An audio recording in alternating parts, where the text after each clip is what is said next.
되게 찾았던 것 같아요. 나는 누구일까? 내가 이 겪는 슬픔과 외로움은 도대체 이유가 뭘까? 그런 차원에서 사실 제 문제를 해결하고 싶었는데 문득 문제를 해결할 것이 아니라 내 안으로 깊이 들어오면 되는 문제였다는 것을 그냥 그 순간에 다 열리는 느낌이었어요. 진짜 막 눈물이 막 나는 거예요. 내 마음이 본래 깨끗했는데 이걸 이제 알았구나.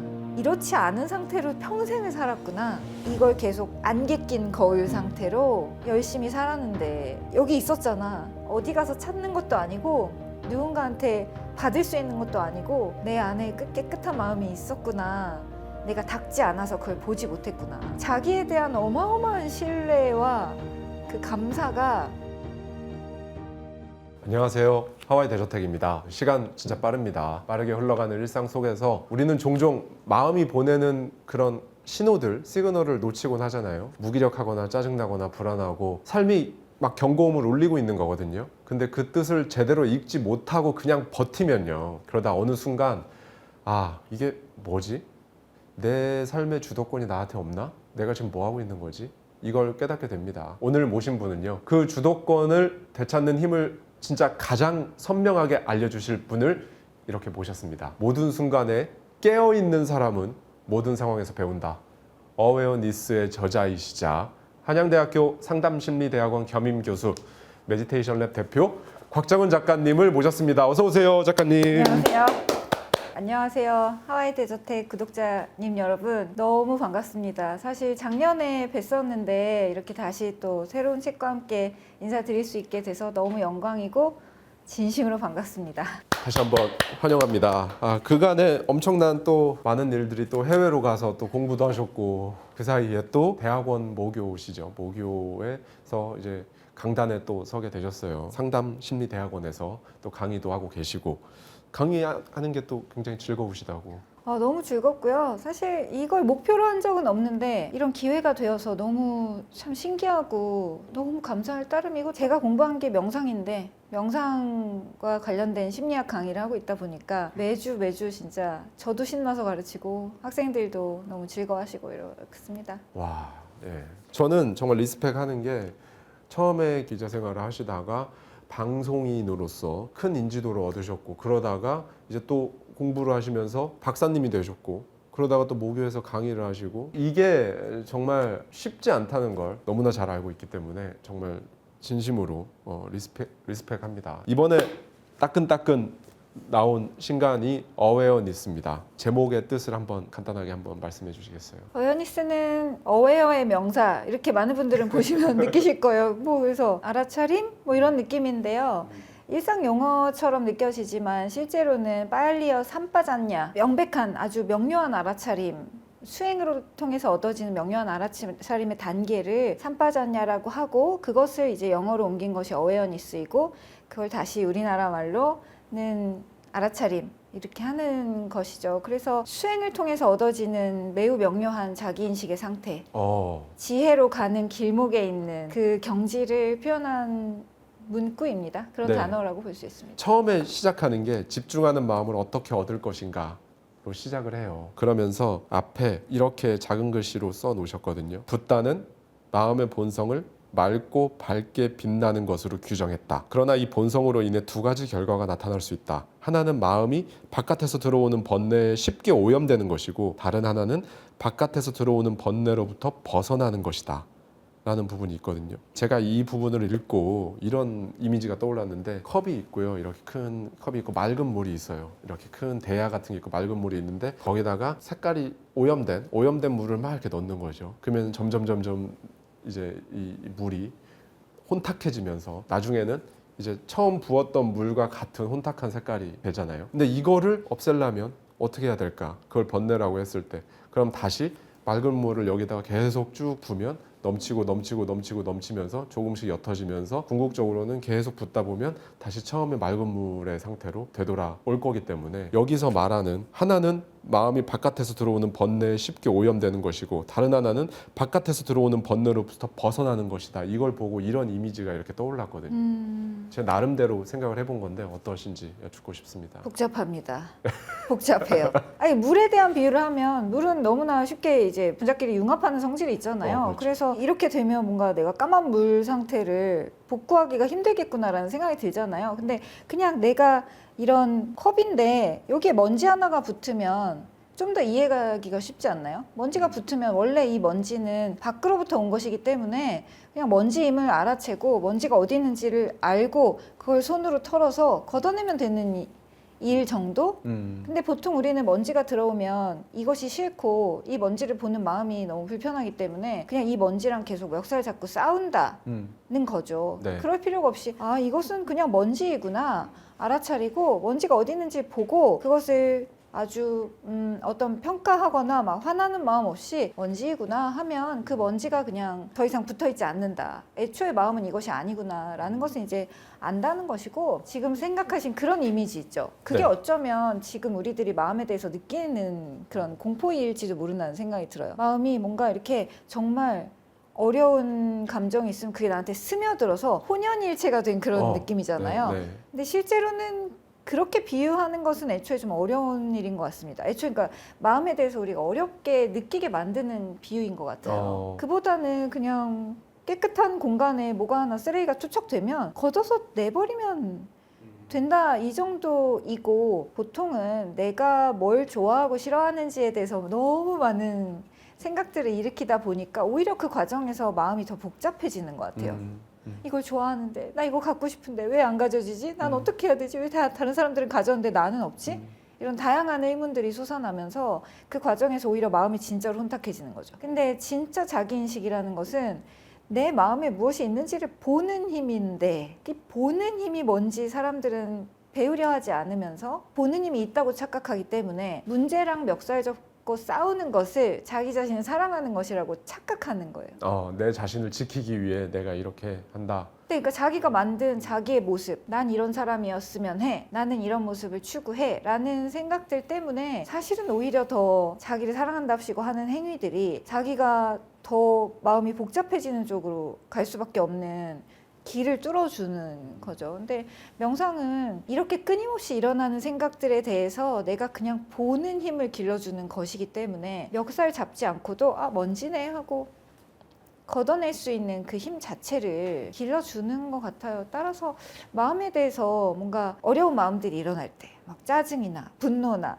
막 두려움이나 이런 것들이 일어날 때 내가 지금 이것을 없애려고 하고 있으면 점점 더 깊은 싸움으로 빠져들 수밖에 없는 것 같아요. 책에서 작가님께서는 지금 당장 깊은 고독 속으로 들어가라라는 이제 메시지를 주고 계신데 근데 요즘 사람들은 유난히 고독을 더 힘들어합니다. 그거랑 관련이 있을 것 같은데 2006년 이후로 글로벌리하게 모든 국가, 모든 인종, 모든 문화권에서 잠자리에 드는 시간이 늦어지고 수면의 시간이 감소했어요. 왜 그럴까요? 모바일 때문이 아닐까요? 맞습니다. 인터넷 아이폰이 접속이 2006년, 2007년 이때 나왔기 때문에 잠자리에 누워서 근데 자기 전에 이걸 이렇게 보다가 잠드니까 잠드는 시간이 늦어지는데 보통 회사에 가야 되니까 일어나는 시간은 똑같잖아요. 수면의 시간이 짧아지고 또 자기 직전까지 화면을 보니까 수면의 질도 떨어지고 이제 그런 건데 이거랑 똑같은 게 아닐까. 예전에 뭐 요즘에 이제 1990년대 사진 보면은 강남역 타워레코드 앞에서 약속 을 기다리는데 사람들이 다 그냥 정말 로댕에 생각하는 사람처럼 그런 포즈로 기다리고 있어요. 정말 이러고 그냥 이러고 기다리고 있거든요. 그런 사진들이 쫙 있는데 요즘은 완전히 볼 수 없는 희귀한 풍경이 되어버렸죠. 맞아요. 어제 제가 지하철 타고 공연장에서 공연 보고 집으로 돌아오는데 앞자리에 이렇게 뭐 6명, 7명 앉아있잖아요. 근데 약간 숨이 막힐 것 같았어요. 그 6, 7명이 다 똑같은 포즈로 이렇게 하고 있더라고요. 그렇죠.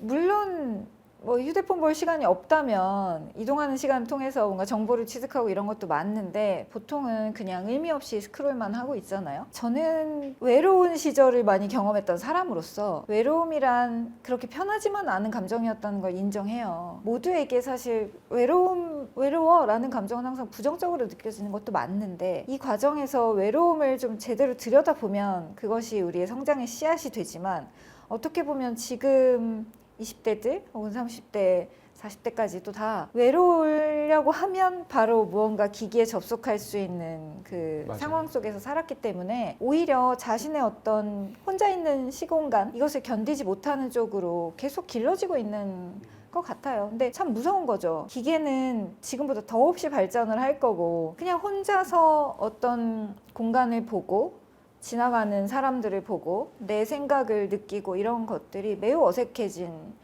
사회로 가고 있는 것 같아요. 근데 과연 우리는 정보와 즐길 거리는 쉴 새 없이 습득하지만 마치 계속해서 간식을 입에 우겨 넣는 사람처럼요. 스낵 같잖아요. 그 콘텐츠 자체가. 그러나 과연 우리를 성장하게 해주는 진짜 밥은 먹고 있나? 영혼의 밥은 먹고 있나? 과연 그런 휴대폰 안에서 우리가 우리를 찾을 수 있나? 관계를 이게 이어져 있는 것 같다고 생각하잖아요.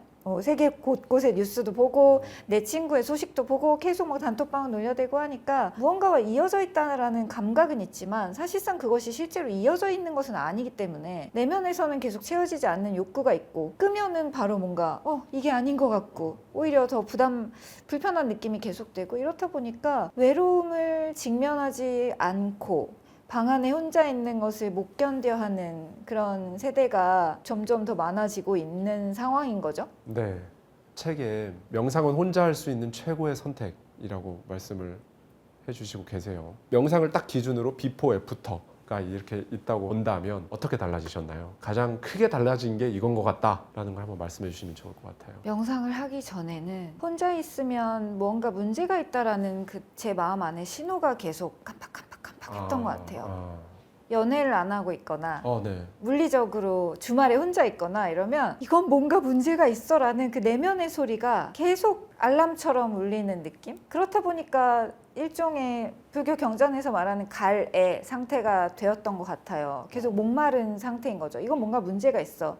변화가 필요해. 넌 잘 살고 있는 게 아니야. 라는 그 마음속에 소리가 있었다고 지금은 추억을 할 수 있을 것 같고요. 명상을 하고 나서는 혼자 있는 시간대로 너무 고요하고 평온하고 혼자 있지 않은 순간도 많잖아요. 네. 저도 강의를 자주 하고 모임도 많은 편이니까 그 순간은 그 순간대로 너무 감사해요. 내가 뭐라고 이렇게 사람들이 나를 만나주고 내 강의에 와주시고 이런 연결은 애초에 제가 갖고 태어난 것은 아니잖아요. 근데 혼자 있어 보니까 만나는 것의 소중함도 알겠고 또 만나는 순간들이 굉장히 충만해지고 감사를 느끼다 보니까 혼자 있는 시간이 또 그렇게 좋은 거예요. 그래서 예전에는 차마 알 수 없었던 평안함이 이제 40 몇 살이 되어서야 저 이제 반백살이거든요. 반백살이 되어가는 이 즈음에 야 혼자 있는 삶이 얼마나 좋은 것인가 라는 생각을 하게 되고 뭐 어떻게 잘못 오해하시면 너는 싱글 라이프니까 진짜 물리적으로 혼자 사니까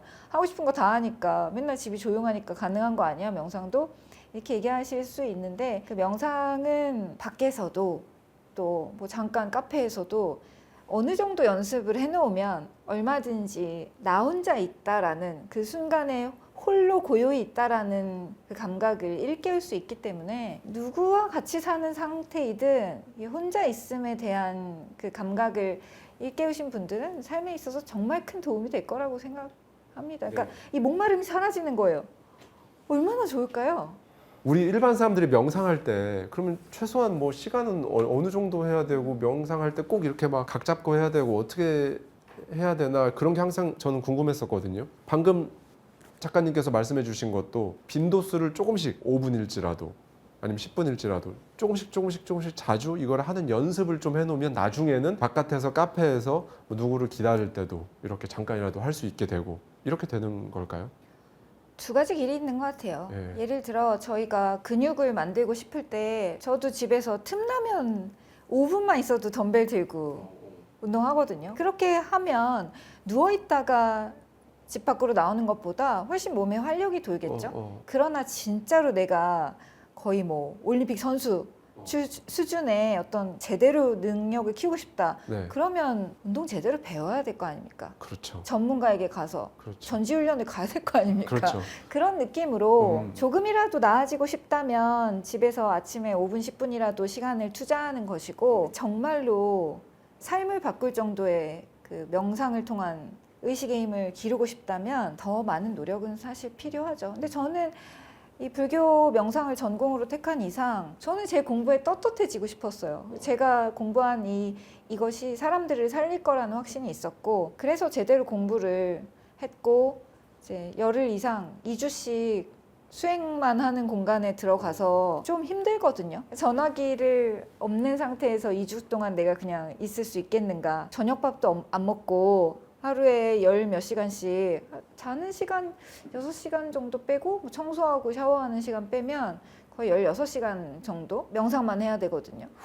너무 힘들죠. 그러니까 정신적인 전지훈련 같은 거예요. 그렇네요. 하루 중 대부분의 시간이 그냥 앉아 있는 거예요. 앉아서 1시간, 걷는 명상 1시간, 앉아서 명상 1시간, 걷는 명상 1시간. 그러니까 이런 정도가 되면 자세를 뭐 어떻게 하고 이런 것들은 굉장히 부차적인 조건이 되는 거죠. 작가님이 실제 수행에서 경험하신 깨달음의 순간이 있다면 어떤 게 있을 거고, 그 경험이 지금 곽정은 작가로서, 곽정은 교수로서 삶에 어떤 영향을 주고 있는지 너무 궁금하거든요. 사마타 수행, 사실 책에서도 이렇게 쭉 나오지만 맨 앞부터 나옵니다. 사마타. 사마타 수행이 뭔지부터 좀 설명을 드려볼까요? 네, 좋습니다.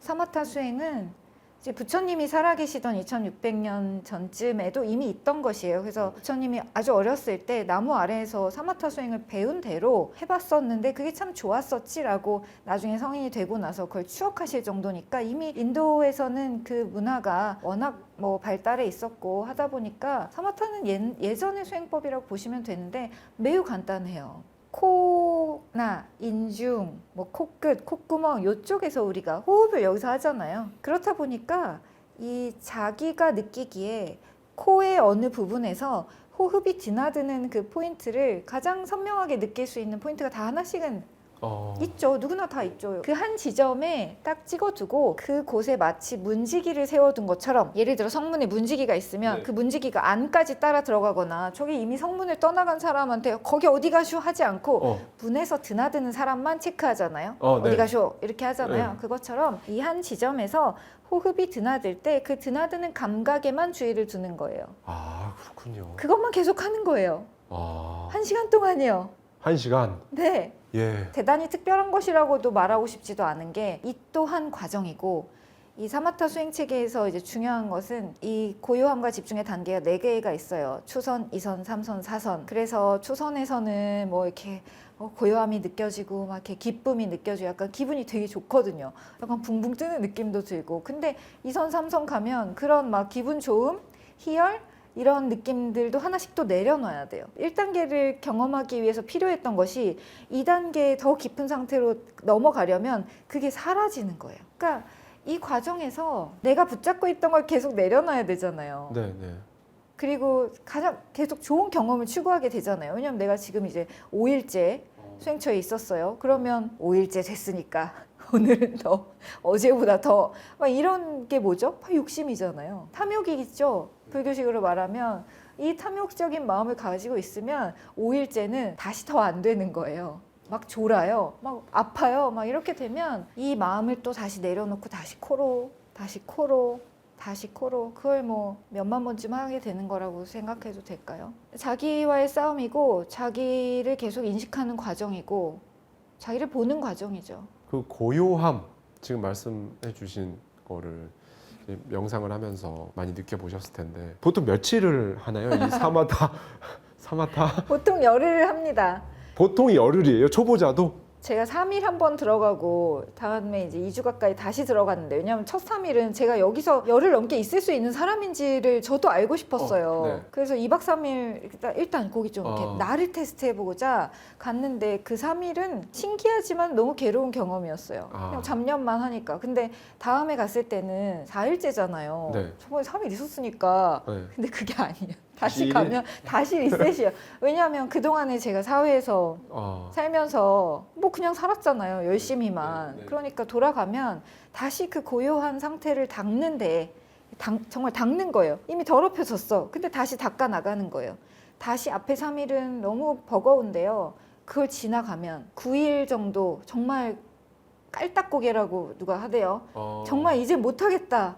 진짜 힘들다. 나 오늘까지만 어떻게 버텨보자 하는 순간, 이것이 그토록 많은 수행자들이 걸어갔던 그 길이구나 라는 걸 뒤늦게 알게 되고, 그때는 지금도 좀 울컥하는데, 그날 밤에 고요함이라는 것을, 그게 어떤 수준이었든 상관없이 내 인생에선 최고의 고요함을 맛보고 나서 방으로 돌아오면 진짜 막 눈물이 막 나는 거예요. 내 마음이 본래 깨끗했는데 이걸 이제 알았구나. 이렇지 않은 상태로 평생을 살았구나. 원래 깨끗한 게 있는데 이걸 계속 안개 낀 거울 상태로 열심히 살았는데 여기 있었잖아. 어디 가서 찾는 것도 아니고 누군가한테 받을 수 있는 것도 아니고 여기 있었구나. 내 안에 깨끗한 마음이 있었구나. 내가 닦지 않아서 그걸 보지 못했구나. 자기에 대한 어마어마한 신뢰와 그 감사가 그걸 되게 찾았던 것 같아요. 나는 누구일까? 내가 이 겪는 슬픔과 외로움은 도대체 이유가 뭘까? 그런 차원에서 사실 제 문제를 해결하고 싶었는데 문득 문제를 해결할 것이 아니라 내 안으로 깊이 들어오면 되는 문제였다는 것을 그냥 그 순간에 다 열리는 느낌이었어요. 사마타 수행만으로도. 근데 이거는 불교 수행에서 반절도 안 온 상태라고 저는 지금 그렇게 생각하거든요. 사마타는 불교 수행 안에 있는 체계는 맞지만 붓다가 이제 체계화하신 정립하신 그 위파사나보다는 그 전에 원래 수행하던 그 체계이기 때문에, 그러나 이것만으로도 너무나 위대하고 이 마음의 고요함을 본다는 것은 이루 말할 수 없는 저한테는 행복이었어요. 그래서 저는 이걸 너무 전달해주고 싶은 거예요.